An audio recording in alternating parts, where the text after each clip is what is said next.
দাদা দাদা, ও দাদা, কই যাও? দেহস না গোসল করতাম যাই। মেমে যাবে ধরো। দাদা দাদা, ও দাদা, কই যাও?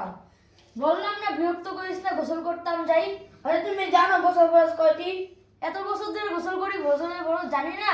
আচ্ছা, গোসলের বড় তিনটা। বলো। কাপড় চোপড় লয়ে গোসলখানায় যাওয়া, পানিতে ডুব মারা, ভিজা কাপড় পাল্টানো। হা হা হা হা হা হা হা হা হা হা হা হা হা হা হা। 3 বলো আমাদের ডুব দাও আর উঠো, ডুব দাও আর উঠো। 60-70 করে গোসল করো, এটাও জানো না? আচ্ছা আমি বলি, তুমি শোনো। ঠিক আছে ক। গোসল ফরজ তিনটি: কুলি করা, নাকের পানি দেওয়া, সমস্ত শরীর ভালো মতো ধৌত করা। তুই যাবি শিখাইতে? তুই এটি কোনতে শিখছিস? আমার লয়ে যাবি শিখাইতে? হ্যাঁ, আঙ্গ মসজিদে ব্যবস্থা আছে শেখানোর। 3 আমাদের মাদ্রাসা শিখছে, আমাদের মাদ্রাসার নাম বাইতুল মামুন মাদ্রাসা ও আরাফাত এতিমখানা। আমাদের মসজিদে আপনাদেরকে পড়ানোর ব্যবস্থা আছে। তাই নাকি? আমিও তো শিখতে চাই, আমাকে কি ভর্তি করানো যাবে?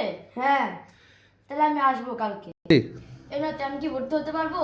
হ্যাঁ, তুমি ভর্তি হয়ে যাও বাবা। আমাকে নাম্বারটা দাও তো। এই যে এখানে যোগাযোগ করুন।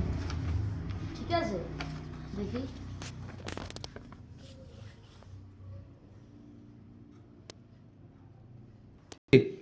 ও তাহলে এটা আমাকে দিবা, আমি নিয়ে হ্যাঁ যাবো। হ্যাঁ, নিয়ে যাও।